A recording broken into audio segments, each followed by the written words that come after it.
BD news 21। কোনো ব্যক্তির পরিবর্তন নয়, ক্ষমতা থেকে কোনো একটি দল থেকে সরিয়ে আরেকটি দলকে বসানোর পরিকল্পনা ছিল না, বরং কিভাবে রাষ্ট্রের গুণগত পরিবর্তন করে রাষ্ট্র কাঠামোর মৌলিক এবং গুণগত সংস্কারের মাধ্যমে জনগণের অধিকার রক্ষা করবে এমন একটি গণতান্ত্রিক রাষ্ট্র ব্যবস্থা প্রতিষ্ঠা করার আকাঙ্ক্ষা ছিল সেই জুলাই গণঅভ্যুত্থানে। আমরা মনে করি যে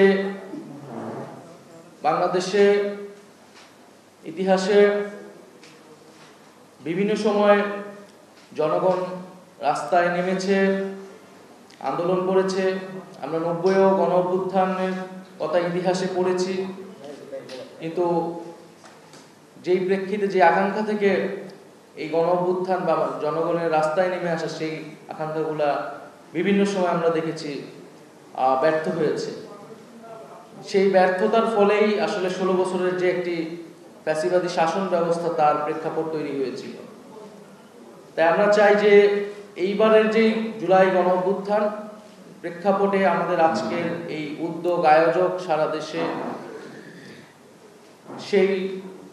সেটা যাতে কোনোভাবেই ব্যর্থ না হয় এবং আমাদের যে আকাঙ্ক্ষা তৈরি হয়েছে জনগণের ভিতরে, সেই আকাঙ্ক্ষা অবশ্যই আমাদেরকে পূরণ করতে হবে। এটা জাতির প্রতি আমাদের সকলেরই আসলে অঙ্গীকার। জাতীয় নাগরিক পার্টি এনসিপি পরিষ্কারভাবে বলেছে যে সংস্কার বলতে আমরা বুঝি যে মৌলিক সংস্কার, যে সংস্কার করলে রাষ্ট্র কাঠামোর একটি আমূল পরিবর্তন, গুণগত পরিবর্তন সম্ভব হবে।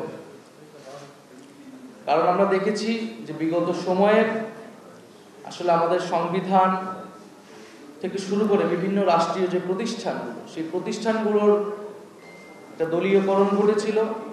আমাদের সংবিধানে এক ব্যক্তি কেন্দ্রিক একটি কাঠামোর বীজ বপন ছিল।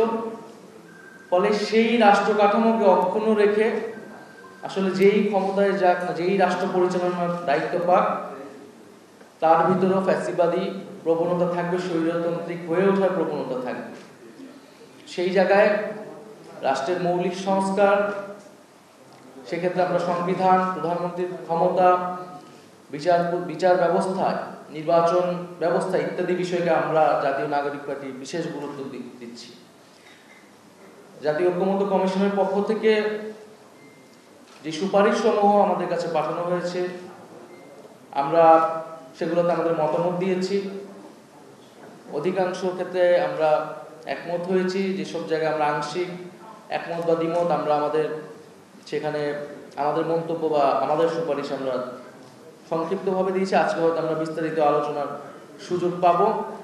তো জাতীয় ঐক্যমত্য কমিশনকে সে সুযোগ করে দেওয়ার জন্য আমরা আন্তরিকভাবে আবারও ধন্যবাদ জানাচ্ছি।